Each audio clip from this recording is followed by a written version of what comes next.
Bed of Thorns. Sad to simply sit back and capture. But what else can one do when words spoken aren't heard? People speak of mistakes, but I don't see them. All I see are pictures that allow us to see other ones.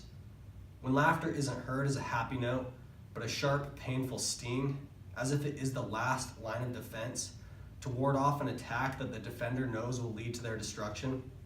In this, each chuckle feels like the needles that make up their bed, a pincushion for a pillow. Instead of laughter, each outburst actually an outcry for help, a tear shed. You can't react because no reaction is suitable for this situation, and who knows how they'll react. What once got you there can't any longer. The road is closed, the pathway abused. What was meant to heal has been taken until you are sick. The feeling longed for of the subtle yet present enticement of illness. The nostalgia of smell taking you back. In remembrance almost transcends negativity, causing any sense to have been good in remembrance, even if bad. It's familiar, identifiable, and sparks awareness of your own soul. But now gone, for the ability of the nose to be a quick route to this experience, taken advantage of, no longer accessible. Taste gone, as an acquired taste for hot ash falling down within the soul of the now living dead, slowly burns away the ability to metaphorically lose your breath upon a scene, as your breath is now forever gone.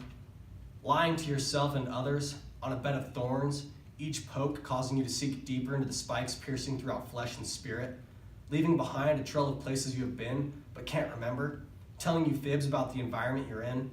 All I hear are broken records, like the CD was scratched beyond repair, catching glimpses of the song, but when I then tried to listen further, it's already skipped, like the record player was so amped full of juice that its internal mechanics were forever scarred, as it spun out of control, causing the components to crash into each other, a mechanical burning smell, playing out each record as if it had to play it differently than anything else, so far so, it was misunderstood by everything.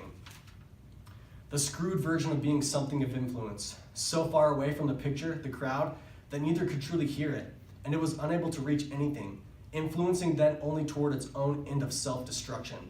Trapped in the lane leading only to self-pleasurizing, no longer dependent upon gaining the connection to anyone or anything to receive positive feedback, harboring with them moments to get you the feeling, but only dependent upon the abuse of others and isolation leading to your pit devoid of light and eyes, not wanting to see or be a part of your dealings, but are needed because they feed it.